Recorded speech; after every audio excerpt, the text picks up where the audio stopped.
மக்களே, வழக்கம் போல பரபரப்புக்கும் சுவாரஸ்யத்துக்கும் கொஞ்சமும் பஞ்சம் இல்லாம ஏகப்பட்ட விஷயத்தை உங்களுக்காகவே கொண்டு வந்திருக்கோம். தர்பாரை தொடங்கிடலாமா?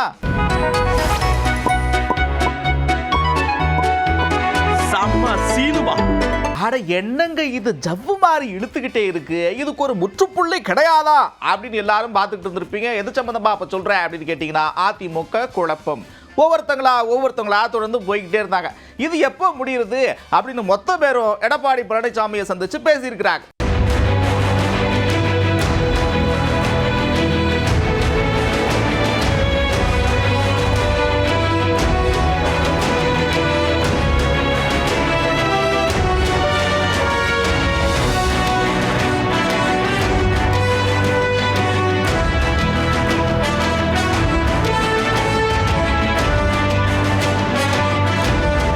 ஒரு வழியா எல்லாரும் வந்தாச்சு, பேசியாச்சு.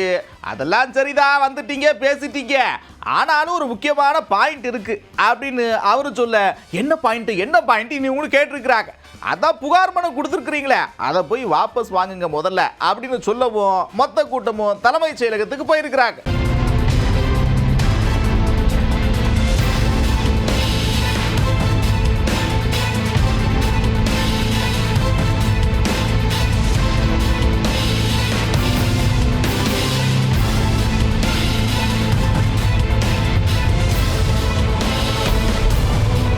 அப்பாட, ஒரு வழியா எல்லா பிரச்சனையும் தீர்ந்ததப்பா.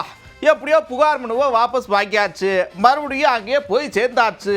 இன்னும் என்ன பிரச்சனை இருக்க போகுது அப்படின்னு எல்லாரும் ஸ்வீட் எடுத்து கொண்டாடுன்னு தயாராகிட்டு இருக்க, சபாநாயகர் ஜெயஸ்ரீ பிரபாகர் என்ன சொல்றாருன்னா, எல்லாம் சரிதான், பொறுமையா படிச்சு பார்த்து காலையில என்ன முடிவுன்னு சொல்றேன் அப்படின்னு சொல்லிட்டாப்பி. அனைத்து இந்திய அண்ணா திராவிட முன்னேற்ற கழகத்தின் சார்பில் தேர்ந்தெடுக்கப்பட்ட மாண்புமிகு சட்டமன்ற உறுப்பினர்கள் ஏற்கனவே இருவேறு குழுக்களாக பிரிந்து மனுக்களை அளித்திருந்தார்கள்.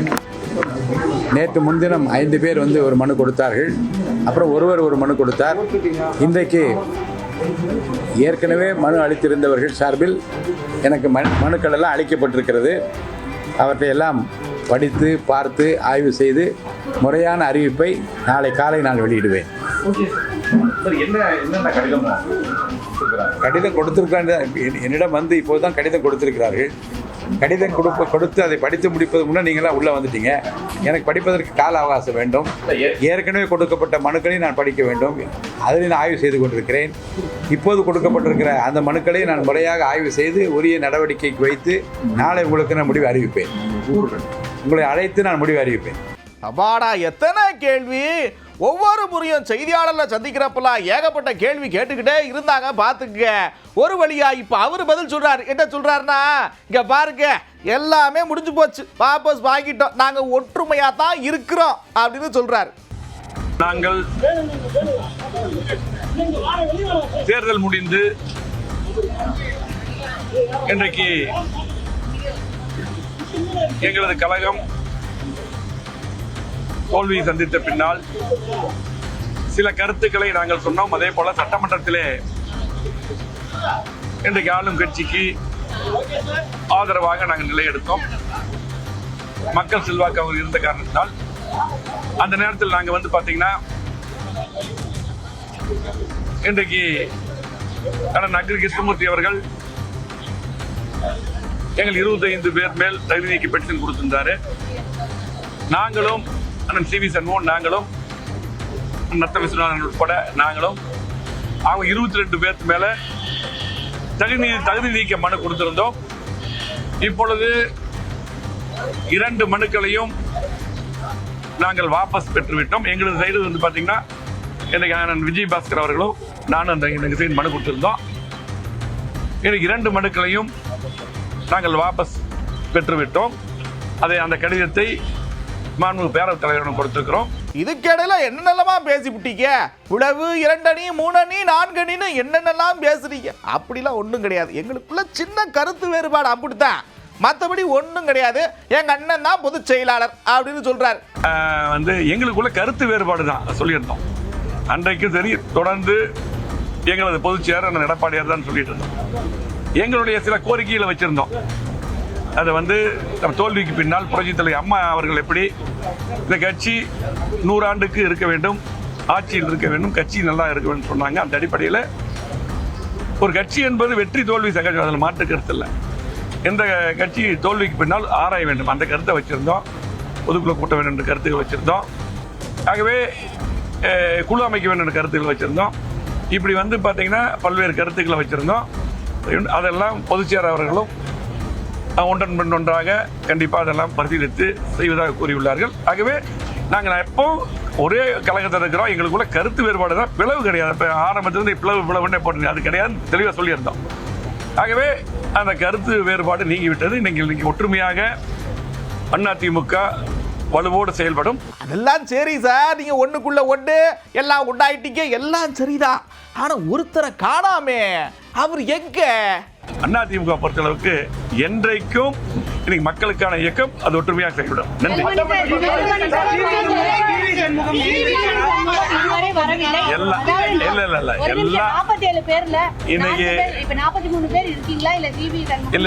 அவங்க வந்து இன்னைக்கு அவங்க ஆபீஸ்ல இருந்து இங்க நாங்க வந்தோம், எல்லாம் ஒற்றுமையா தான் இருக்கோம், எந்த மாற்று கருத்து கிடையாது. எங்களை பொறுத்தளவுக்கு வந்து பாத்தீங்கன்னா அண்ணன் சிவி சண்முகம் தான் நாங்க எல்லாம் ஒற்றுமையா இருந்தா வழி நடக்கணும்.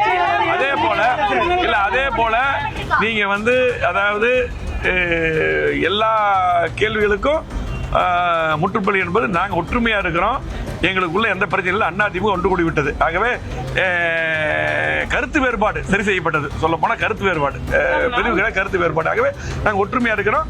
சிவி சண்முகம் எங்களோட இருக்காரு. என்னங்க நீங்க என்னமோ சொல்றீங்க, இருந்தாலும் அவரை காணோம் அப்படிங்கிறது என்னமோ மாதிரி இருக்குது. சரி, அவர் காணுங்கிறதுக்கு இவர் என்ன தெரியுமா சொல்றாரு? ஏக்க இப்போ ஒரு லெட்டர் கொடுத்தோம், லெட்டரு அத ஃபார்மட் கொடுத்ததே அவர் தானே அப்படின்னு சொல்லிட்டார். எல்லாரும் எல்லாம் பிரச்சனை இல்லாம எல்லாரும் ஆபஸ் வாங்கியாச்சு, பிரச்சனை முடிஞ்சு வச்சு நீங்க என்ன பிரச்சனை இருக்காரு பாய் காட்டு அவர் இங்க உள்ளதா உட்காந்துருக்காரு. ஒன்னும் பிரச்சனை இல்லை. அவர் ஒன்னும் அவர் தான் எல்லாமே தயார் பண்ணியே கொடுத்தாரு, டிராப்ட் எல்லாம் எல்லாத்தையும். தப்பு அவர் ஒன்றும் இது இல்லை, கரெக்டா அவர் இன்வால்மெண்டோட தான் பண்ணி கொடுத்தாரு. அவருடைய கைடன்ஸ்ல தான் இதெல்லாம் பார்த்தாரு. காலையில இருந்து நடந்த நடவடிக்கைலாம் அவருடைய வழிகாட்டுதல் இல்ல, அவர் தான் தயார் பண்ணி கொடுத்தாரு எல்லாத்தையும். ஒரு பக்கம் இவங்க அவர் எங்க கூட தான் இருக்கிறாரு, அலுவலகத்துல இருக்கிறாரு, லெட்டர் எல்லாம் அவர் தான் தயார் பண்ணி கொடுத்தாருன்னு என்னென்னமோ சொன்னாலும் கூட அங்க காட்சிகள்லாம் வேற மாதிரி உணர முடியுது. அவர் வேகமா வெளியில வராரு, கார்ல கிளம்புறாரு. இதெல்லாம் பார்த்து ஏகப்பட்ட பேர் என்ன சொல்றாங்க, அதிலும் குறிப்பா அரசியல் விமர்சகர்கள் என்ன சொல்றாங்கன்னா, அவர் ராஜினாமா செய்யற திட்டத்துல இருக்கிறாரு, அதுக்கான வாய்ப்புகள் இருக்கு அப்படின்னு பேச்சு அடிபடுது.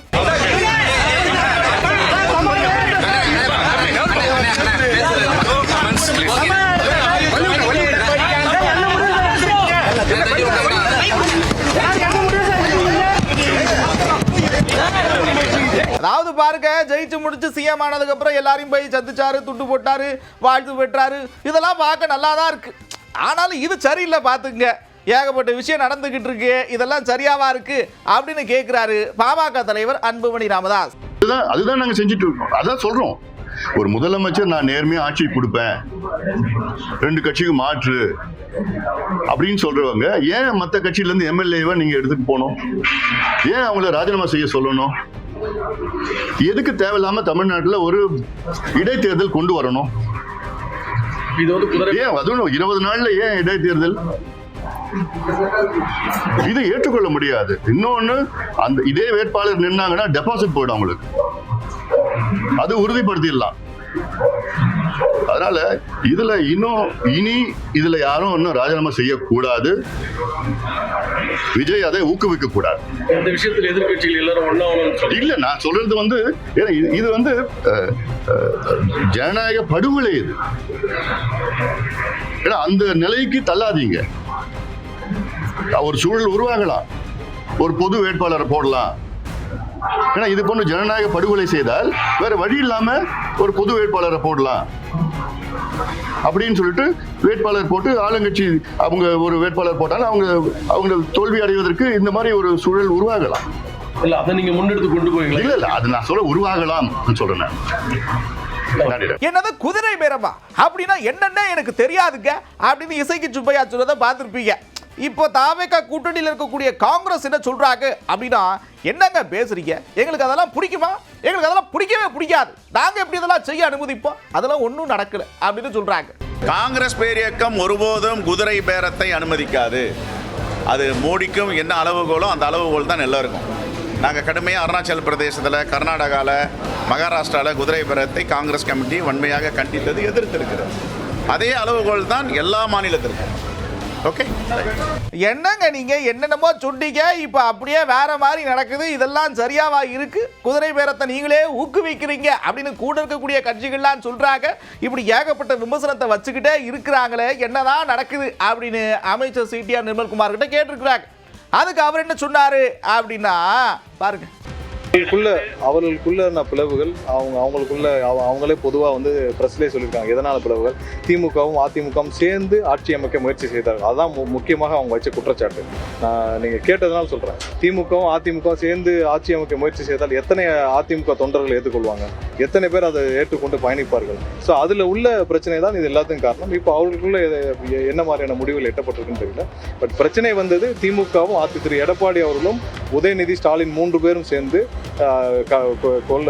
கள்ளத்தனமாக கொல்லைப்புறம் போல வழியாக ஆட்சி அமைக்க முயற்சி செய்தார்கள். அதுதான் எல்லாரும் வச்ச குற்றச்சாட்டு. எடப்பாடி, ஸ்டாலின், உதயநிதி 3 பேரும் சேர்ந்து ஏதோ ஆட்சி அமைக்க முயற்சி செய்தார்கள். திமுகவும் அதிமுகவும் சேர்ந்துன்னு வச்ச குற்றச்சாட்டு தான் இங்கே வந்தது. ஸோ அவர்கள் 3 பேரும் செய்த தவறுக்கான இதை தான் அவங்க பிரயாசித்தை பார்த்துட்டு இருக்காங்க. ஸோ அவர்கள் தான் அதுக்கு பதில் சொல்லணும். இதுக்கு இடையில அண்ணன் இசைக்கு சுப்பையா என்ன சொல்றாரு அப்படின்றது ரொம்ப முக்கியமான விஷயம். பார்த்துங்க. என்னன்னா, ஏங்க சும்மா நீங்க கேட்டுக்கிட்டே இருக்கிறீங்க, அந்த கட்சியில இருந்ததெல்லாம் உண்மைதான், இப்ப வந்தாச்சு, அதுக்காக அந்த கட்சியை கரை சொல்லிட்டே இருக்க முடியுமா? முதலமைச்சர் சிறப்பா செயல்படுறாரு, தொகுதி மக்களுக்கு நல்லது நடக்கணும், அப்படித்தானே? அதனால எந்த முடிவு எடுத்தாலும் அது சரியா தான் இருக்கும் அப்படின்னு சொல்றாரு. 84 புரட்சித் தலைவர் இருக்கும்போதே என்னுடைய கல்லூரி காலத்தில் மாணவர் பேரவைத்தில் இதே அண்ணாதிமுக சார்பாக நின்று வெற்றி பெற்றார். 84 வெற்றி பெற்றதுக்கப்புறம் 2011 தான் நான் அரசியலுக்கு வரேன். ஏன் அப்படின்னு கேட்டிங்கன்னா, உழைச்சி சம்பாதிச்சுட்டு தான் அரசியலுக்கு வரணுங்கிற ஒரே குறிக்கோளோடு தான் நான் உழைத்து சம்பாதித்து தான் நான் வந்திருக்கிறேன். நீங்கள் கேட்ட கேள்வியை விட்டு நான் மாறி இருக்கிறேன்னா அது மாறலை. ஏன் வரேன் அப்படின்னு கேட்டிங்கன்னா, 2011 வந்து அம்மா என்னை அடையாளம் காட்டுறாங்க. அம்மாங்கிற ஒரு சகாப்தம் அது வேற, இன்றைக்கி இருக்கிற சகாப்தம் வேற. நான் யாரையும் குறை சொல்வதற்கு நாங்கள் வந்து உட்காரலாம். இப்போ நான் சொல்லலாம், வண்டியாக குறை சொல்லலாம். அது எனக்கும் அழகில்லை, நான் இருந்த இடத்துக்கும் அழகில்லை. இன்றைக்கி இருக்கிற ஆளுங்கட்சியுடைய முதல்வர் மிக சிறப்பான முதல்வர். இந்த 15 நாள்லேயே பார்க்குறோம். என்ன பார்க்குறோம்? நான் தேர்தலில் என்னெல்லாம் சொன்னனோ அதெல்லாம் அங்கே நடந்துட்டு இருக்கு. காசு வாங்க மாட்டேன், சத்தியமாக கிழக்கு ஒதுக்கிய சூரியனை மேற்க ஒதுக்கி வைப்பேன் அப்படின்னு சொல்ல மாட்டேன். நான் எனக்கு ஓட்டு போடுங்கன்னு நான் கேட்கவில்லை. யார் நல்லவனோ ஓட்டு, அதெல்லாம் இப்போ இருக்கிற முதல்வர்கிட்ட அழகாக இருக்குது. என்னுடைய வைப்ரேஷன் செட் ஆகுது. முதல்வர் எனக்கு சீட்டு கொடுத்தாருன்னா நான் நிற்க போகிறேன், கொடுக்கலன்னா யார் கொடுக்குறாங்களோ அவங்க வெற்றிக்கு பாடுபட போகிறோம். அவ்வளோதானே. எனக்கு தேவை என் தொகுதிக்கு நல்லது நடக்கும். இங்கே யார் நின்னாலும் இந்த முதல்வரின் கீழ் பணியாற்றும் போது நிச்சயமாக நல்லது தான் நடக்கும். அந்த அடிப்படையில் நான் சொல்கிறேன். அடுத்து ஒரு முக்கியமான ஒரு நபரை பார்த்து கேள்வி கேட்டிருக்கிறாங்க. என்ன கேட்டிருக்கிறாங்கன்னா, எங்க தொடர்ந்து இப்படிலாம் பேசுறாங்க, தமிழ்நாட்டு அரசியல் வரலாற்றில் எப்படி ஒரு சம்பவம் நடந்தது இல்லைங்க, இப்போதான் நடக்குது, இத்தனை வருஷத்துல எவ்வளவு மோசமா குதிரை பேரம் நடத்துறாங்க, அப்பட்டமா தெரியுது அப்படின்லாம் விமர்சனம் வைக்கிறாங்க. இதை நீங்க எப்படி பாக்குறீங்க அப்படின்னு கேட்டிருக்கோம். அதுக்கு அவர் என்ன சொன்னார் தெரியுமா? அதான் முக்கியம், பாருங்க. எதையெல்லாம் நான் செய்ய மாட்டேன் என்று ஒரு இளைஞர் முன்னெடுத்து வந்தாரோ அவர் அதே செய்கிறார். குதிரை பேரன்னு சொல்லுவாங்க. இன்னைக்கு சட்டமன்றத்தினுடைய உறுப்பினர்கள், தயவு செய்து நான் இது வந்து ஒரு மோசமான வார்த்தையை சொல்கிறேன் என்று கருதக்கூடாது. இந்த அரசுக்கு வாக்களித்த இளைஞர்கள், இந்த அரசுக்கு வாக்களித்த தாய்மார்கள், மாற்றம் வேண்டும் என்று கூறி வாக்களித்த மக்கள், அவர்களை ஏமாற்றக்கூடிய வகையில் சட்டமன்ற உறுப்பினர்கள் குதிரைகளாக அல்ல கழுதைகளாக விலை பேசப்பட்டு கொண்டிருக்கின்றார்கள். இதைவிட கேவலமான நிலைமை தமிழகத்தில் இதுவரைக்கும் வந்தது இல்லை என்பதை இன்றைய அரசாங்கம் புரிந்து கொள்ள வேண்டும். ஆட்சிக்கு வந்தாச்சு. இந்த ஆட்சி 5 ஆண்டு தொடர்வது நல்லது என்று நான் கருதுகின்றேன். ஆனால் ஒன்றை ஆட்சியாளர்கள் புரிந்து கொள்ள வேண்டும். ஒரு எழுச்சியோடு கூடிய ஒரு வாக்களிப்பை நடத்திய இளைஞர்களும் பெண்களும் மக்களும் முடிந்து போனது என்று சொல்லி கருத மாட்டார்கள். தாங்கள் எதிர்பார்த்த அரசு இல்லை என்று சொன்னால் இதே அரசை தூக்கி எறிவதற்கு இதே இளைஞர்களும் பெண்களும் மக்களும் தயாராகி வந்து விடுவார்கள். இதை ஒரு எச்சரிக்கை மணியாக அவர்கள் உணர வேண்டும் என்று நான் கேட்டுக்கொள்கிறேன். அப்புறம் தான் ஒரு முக்கியமான விஷயத்த சொல்றாரு. பிரதமர் நரேந்திர மோடி எவ்வளவு நல்ல மனுஷன். தமிழ்நாட்டுக்கு என்னென்னலாம் செய்யணும்னு அவருக்கு ஆசை கனவுலாம் இருக்கு தெரியுமா? இப்போ பிரதமரை சந்திக்கிறதுக்காக போயிருக்கிறாங்க, சந்திச்சிருக்கிறாங்க. நல்லபடியா சந்திக்கணும், நல்லபடியா இருக்கணும், மாநில வளர்ச்சி முக்கியம் பார்த்துக்குங்க அப்படின்னு சொல்றாரு.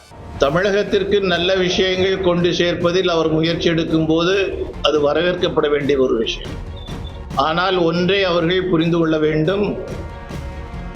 நமது பிரதமர் மரியாதைக்குரிய நரேந்திர மோடிஜி அவர்கள் தமிழகத்தை இந்த நாட்டினுடைய முதல்நிலை மாநிலமாக மாற்ற வேண்டும் என்று தமிழக முதல்வரை விட அதிகப்படியான அக்கறை கொண்டவராக இருக்கின்றார்.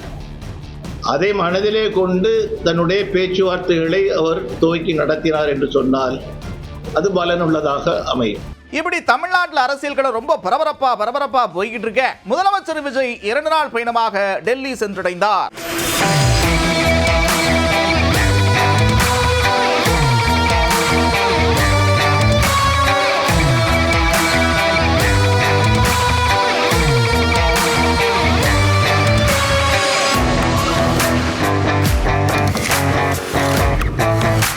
டெல்லி சென்றடைந்த முதலமைச்சர் விஜய்க்கு தமிழ்நாடு இல்லத்துல உற்சாக வரவேற்பு பார்த்துங்க. காவல்துறை அணிவகுப்பு மரியாதையை ஏத்துக்கிட்டு தமிழ்நாடு இல்லத்துக்குள்ள போனார்.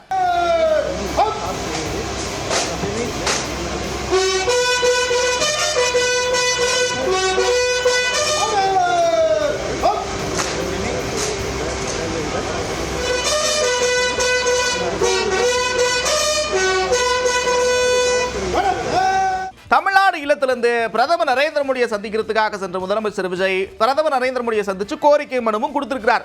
அதுல ரொம்ப முக்கியமான விஷயம் ஏகப்பட்டதை கேட்டிருக்கிறார். என்ன கேட்கிறாருன்னா, மாநிலத்தில் தமிழ் தாய் வாழ்த்து பாடுறதாங்க மரபு, அதான் முதல்ல பாடணும். அதுக்கு ஒரு தெளிவா நீங்க ஒரு விளக்கத்தை கொடுங்க. அது மட்டும் இல்லாமல் கர்நாடகாவில் குறுக்கில் ஏதோ அணை கட்டுறேன்னு சொல்றாங்க.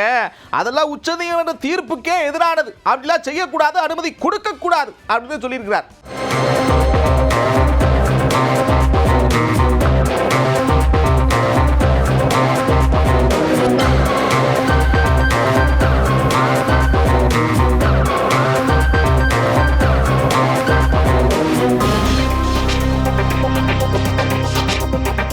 பக்கம் கோரிக்கை மனுவை கொடுக்க இந்த பக்கம் பாஜக மாநில தலைவர் நைனா நாகேந்திரன் என்ன சொல்றாருன்னா, ஏகப்பட்ட திட்டங்களை செஞ்சிருக்கிறாரு, 1-2 அவ்வளவு விஷயத்தை செஞ்சிருக்கிறாரு. ஆனாலும் அவரை பாராட்டுறதுக்கு ஒரு மனசு வர மாட்டேங்குது. இதெல்லாம் என்ன சொல்ல அப்படின்னு கேட்கிறார்.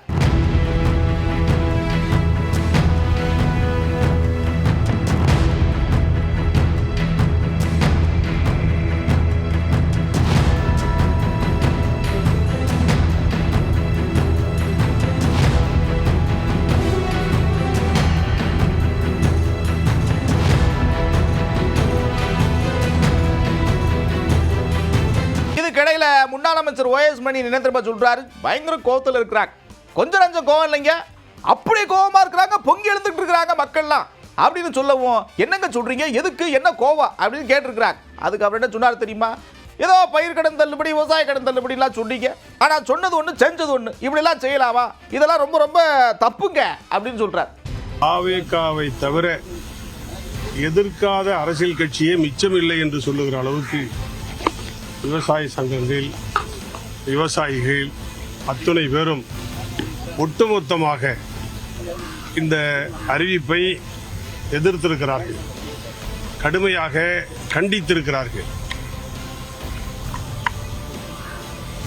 என்ன அதில் சொல்லப்பட்டிருக்கிறது என்று கேட்டால், சிறு விவசாயிகள் இதுவரை ஆண்டிருக்கிற அரசுகள் எந்த அரசாக இருந்தாலும் சரி, அந்த அரசுகள் தொடர்ந்து இந்த விவசாய கடன் தள்ளுபடியில் சிறு விவசாயிகளுக்கு தள்ளுபடி என்றுதான் அறிவிப்பார்கள். ஏனென்றால் குறு விவசாயிகள் என்பவர்கள் அதற்கு கீழே உள்ளவர்கள். சிறு விவசாயிகளுக்கு அறிவிப்பு வருகிற பொழுது குறு விவசாயிகளும் அடங்கி விடுவார்கள். ஆனால் புதிதாக ஒரு பொருளாதார மேதை யாரிடம் கேட்டார் முதலமைச்சர் என்று தெரியவில்லை,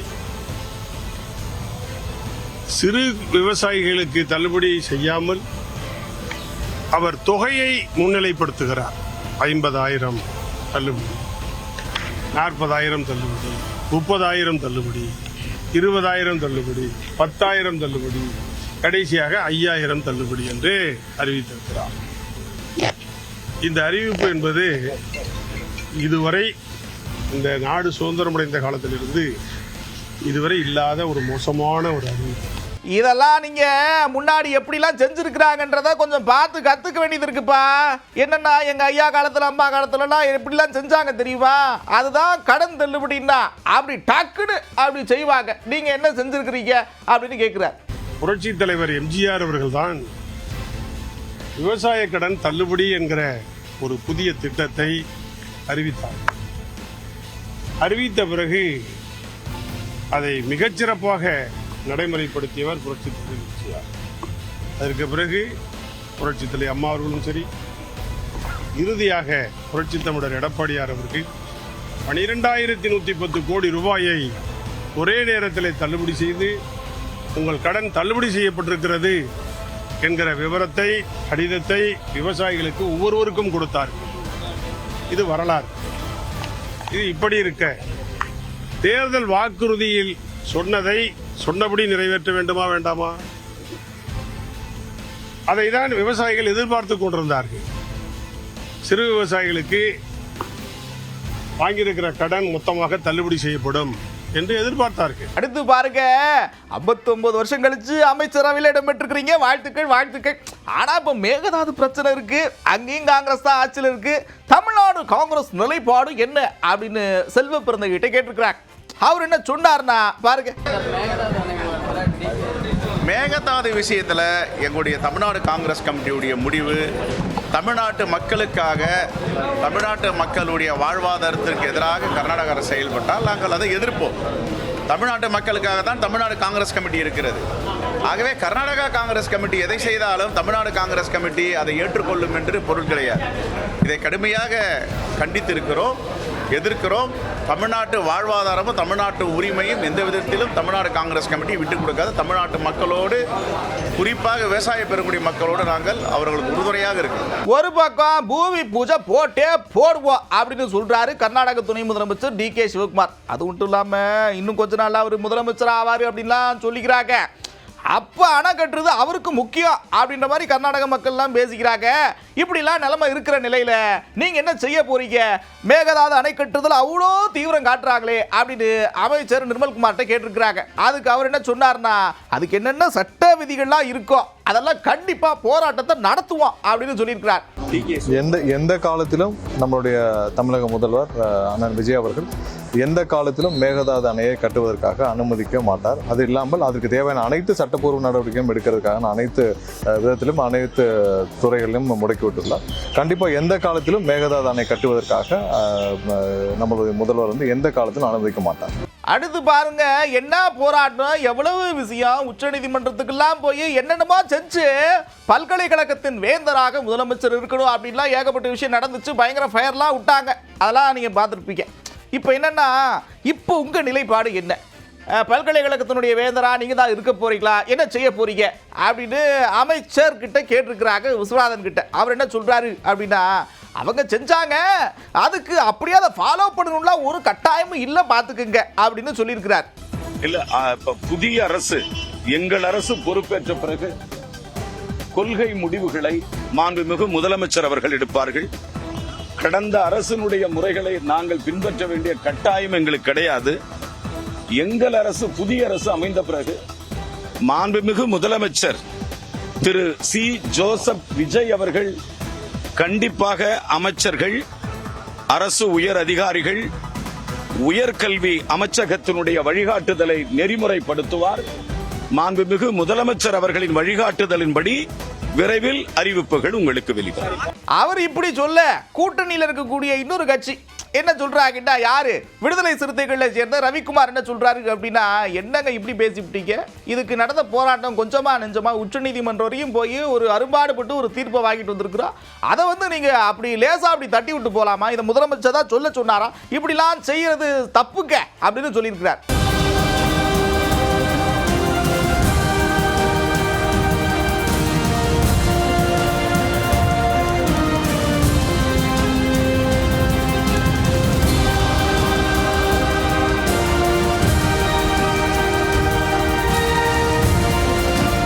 ஆளாளுக்கு ஏகப்பட்ட விஷயம் பேசிக்கிட்டு இருக்க அமைச்சர் அருண்ராஜ் ஸ்டான்லி மருத்துவமனையில் ஆய்வு பண்ணியிருக்கிறார். அங்கே போனதுக்கு அப்புறம் அடடா அந்த பொருள் எதுக்கு இங்கே இருக்கு, இது என்ன இப்படி இருக்கு, என்னம்மா கழிவறை இப்படி இருக்கு அப்படின்னு எதெல்லாம் சரியா இல்லையோ அதெல்லாத்தையும் பார்த்து உடனே சரிப்படுத்துக்க அப்படின்ற உத்தரவையும் கொடுத்திருக்கிறார்.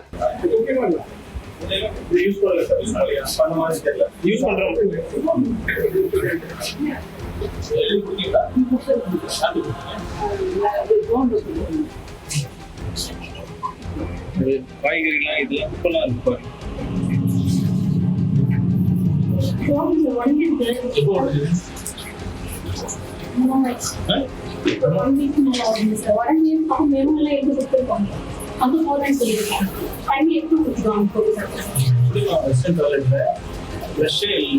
பாருங்க, புதுசா அரசு பொறுப்பேற்றதுக்கு அப்புறம் பெரிய சவாலா எங்களுக்கு என்ன தெரியுமா இருக்கு, காலி பணியிடம் தாங்க. 1,00,000க்கும் மேற்பட்ட இடங்கள் நிரப்பாம இருக்கிறாங்க. அதுலயும் மின்சாரத்துறையில 1,20,000 பேர் வேலை பார்க்கணும், 70,000 பேர் தான் வேலை பார்க்குறாங்க. இப்படி எல்லா இடத்துலையும் சிக்கல் இருக்கு அப்படின்னு சொல்லிட்டு இருக்கிறாங்க. அந்த மாதிரி தான் பள்ளி கல்வித்துறையிலும் காலி படங்கள் ஏகப்பட்டது இருக்கு. அதை எப்போ நிரப்ப போறீங்க அப்படின்னு அமைச்சர் ராஜ்மோகன் கிட்ட கேட்டிருக்கிறாங்க. அதுக்கு அவர் என்ன சொன்னார்னா பாருங்க. நம்முடைய பாடங்களை எடுக்கக்கூடிய நம்முடைய அரசு பள்ளியினுடைய ஆசிரியர்களினுடைய வெற்றிடங்களை, அந்த காலி இடங்களை முறைப்படி அதற்கான தேர்வுகளை நடத்தி அதற்கான அந்த கவுன்சிலிங்லாம் நடத்தி வெகு வேகமாக அதை நிரப்புவதற்கான விஷயங்களை குறித்து ஆய்வு பணிகள் நாங்கள் செய்து கொண்டு இருக்கிறோம். அது மட்டும் கிடையாது, நம்முடைய பிசிக்கல் எஜுகேஷன் உடற்பயிற்சி கல்வி அதை எடுக்கக்கூடிய நம்முடைய அந்த பிடி டீச்சர்ஸினுடைய அந்த வேகன்சி அடையாளம் காணப்பட்டு அதையும் நீங்கள் வேகமாக நடத்தணும்னு அதற்கான வேலைகளும் நம்ம செஞ்சுட்டு இருக்கிறோம். ஒரு ஆய்வு கூட்டம் நடத்தி அதற்கான எக்ஸாமை உடனே கண்டக்ட் பண்ணுங்க, அந்த வேகன்சி நிரப்புகின்ற உத்தரவை அதை நாங்கள் வெளியிட போறோம். அதுக்கு முன்பு ஒரு ஆய்வு பண்ணி இருக்குது, அதை முடிச்சுட்டு நாங்கள் வெகு விரைவில் சேர்ப்போம். இதுக்கிடையில முன்னாள் அமைச்சர் சிவசங்கர் என்ன செய்யறாரு அப்படின்னா, தொகுதி மக்கள் எல்லாம் பார்த்து நன்றிங்க அப்படின்னு சொல்றாரு. அதுல ரொம்ப முக்கியமா என்ன சொல்றாருன்னா, எதிர்கட்சி வரிசையில் இருந்தாலும் மக்களுக்கு என்ன தேவையோ அதெல்லாம் செய்யறோம் பார்த்துங்க, அதனால தைரியமா என்ன வேணும்னு சொல்லுங்க அப்படின்னு சொல்லியிருக்கிறார். நல்லாட்சி கொடுத்தார் நம்முடைய முதல்வர், பல நல்ல திட்டங்களை வழங்கினார். ஆனால் தமிழ்நாட்டில் ஒரு 30% மக்கள் ஆட்சி மாற்றத்திற்கு விருப்பப்பட்டு இன்றைக்கு ஆட்சியை மாற்றியிருக்கிறார்கள். ஆனால் நம்முடைய தொகுதியில் கழகத்தின் மீது நம்பிக்கையோடு நீங்கள் இந்த வெற்றியை அளித்திருக்கிறீர்கள். ஆட்சி மாற்றம் ஏற்பட்டிருந்தாலும் அந்த முதல் நாளிலிருந்து இன்றைய வரை மக்களுக்கு பெரும் துன்பம் தான் விரைந்து வருகிறது. அதை தட்டி கேட்கின்ற எதிர்கட்சியாக இன்றைக்கு நம்முடைய கழக தலைவர் தலைமையில் நம்முடைய மாண்புமிகு எதிர்கட்சி தலைவர் உதயநிதி ஸ்டாலின் அவர்கள் செயல்பட்டுக் கொண்டிருக்கிறார். எனவே சட்டமன்றத்தில் அவருடைய தலைமையில் நம்முடைய தொகுதியின் குரலாக உங்கள் குரலாக உரைப்பேன் என்ற உறுதியை தெரிவித்துக் கொள்கிறேன். இதுக்கிடையில ஓசூர்ல ஒரு சம்பவம் என்னன்னா, ஆக்கிரமிப்பு இடத்துல கட்டும் வீடுகள்ல அகற்றக்கூடிய நடவடிக்கைகள் அதிகாரிகள் ஈடுபட்டிருக்கிறாங்க. அதுல வீட்டை இழந்த மக்கள் தங்களுடைய வேதனையை வெளிப்படுத்தி இருக்கிறாங்க. அதுல ஒருத்தங்க என்ன சொல்றாங்க அப்படின்னா, முதலமைச்சருடைய பார்வைக்கு கவனத்துக்கு இதை கொண்டு போக உங்களை நம்பிதானே ஓட்டு போட்டோம் அப்படின்னு கேட்கிறாங்க. விட்டு போயிட்டாங்க. வாங்க விஜயண்ணா, வாங்க விஜயண்ணா, எங்களை ஓட்டு தள்ளிட்டு ஊழல தள்ளிட்டு போயிட்டாங்க. எங்களை இந்த ஊரில் அனாதைக்கிட்டாங்க. நாங்க உங்களுக்கு தான் ஓட்டு போட்டோம். வாங்க எங்க ஊரை காப்பாத்துங்க. இந்த அநியாயம் பாருங்க விஜயண்ணா, எங்க ஊரை மொத்தமா தள்ளிட்டாங்க. நீங்க இருக்கா உங்களை விட்டு பதவியில் வச்சுல ஏன் விஜயண்ணா எங்களை கேட்க வரல, நீ ஆர்டர் கொடுத்து எங்களை தள்ள சொல்லி வாங்க விஜயண்ணா கேளுங்க.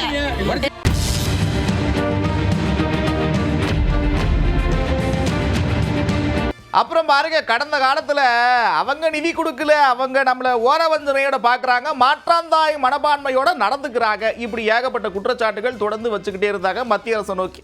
இப்போ புதுசாக பதவியேற்றிருக்கக்கூடிய அரசு என்ன மாதிரியான விஷயங்கள்லாம் கையாளணும், கொள்கையில் எந்த அளவுக்கு பிடிப்பாக இருக்கணும், அதே நேரத்தில் மாநிலத்துக்கு தேவையான நிதியை எப்படி வாங்கணும், இப்படி ஏகப்பட்ட விஷயம்லாம் இருக்குல்ல. அது சம்பந்தமாக முதலமைச்சருக்கு நீங்கள் ஏதாவது அட்வைஸ் கொடுக்கணும்னா என்ன சொல்லுவீங்க அப்படின்னு மக்கள்கிட்ட கேட்டிருக்கோம். மக்கள் பலவிதமான கருத்துக்களை சொல்லியிருக்கிறாங்க. பாப்போமா? விஜய் அண்ணா கண்டிப்பாக அவங்களோட ஆட்சியில் மத்திய அரசு கூட காம்ப்ரமைஸாக போகணும். அதுக்கு நான் அவங்க எது பண்ணாலும் ஏற்றுக்கணும்னு சொல்லலாம். மத்திய அரசோட இணக்கமாக இருந்துச்சுன்னா தமிழ்நாட்டுக்கு செய்ய வேண்டியது எல்லாமே கிடைக்கும். மக்கள் கொஞ்சம் கஷ்டம்லாம் வாழ்வாங்க. நம்ம பொருளாதார இப்போ பெட்ரோல் விலையெல்லாம் ஏறி இருக்கு, அதெல்லாமே கொஞ்சம் கட்டுப்பாடு வைக்கிறதுக்கு கொஞ்சம் அந்நியமாக இருந்துச்சுன்னா தமிழ்நாட்டுக்கு மிகவும் நல்லது. அதாவது மோடி ஆட்சியில் இருக்கும்போதுங்க, திமுக ஆட்சி கூட்டணி இருக்கும்போது நிவாரண நிதி எதுவும் கொடுக்கலைங்க. எதிர்ப்பு தேவையான இடத்துல ஒரு கரெக்டாக எதிர்ப்பு கொடுக்கணும்.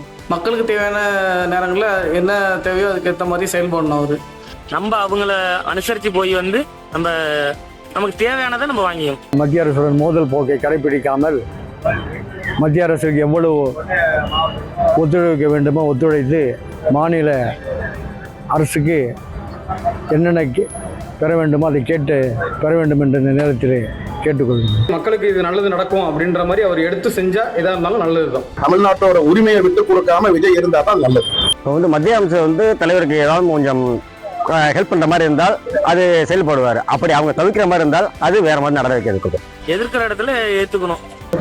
விஜய் மோடி அரசோட சேர்ந்து செயல்பட வேண்டும். அப்புறம் என்ன, ஜாலியா சிரிச்சுட்டே ரசிட்டே பார்த்துருப்பீங்க. நான் கடை முறை நேரம் வந்துருச்சு. மறுபடியும் இதே மாதிரி ஒரு தர்பாரில் உங்களை சந்திக்கிறேன். அதுவரை விடைபெறுவது நான் நந்தா. இது 18 தர்பார்.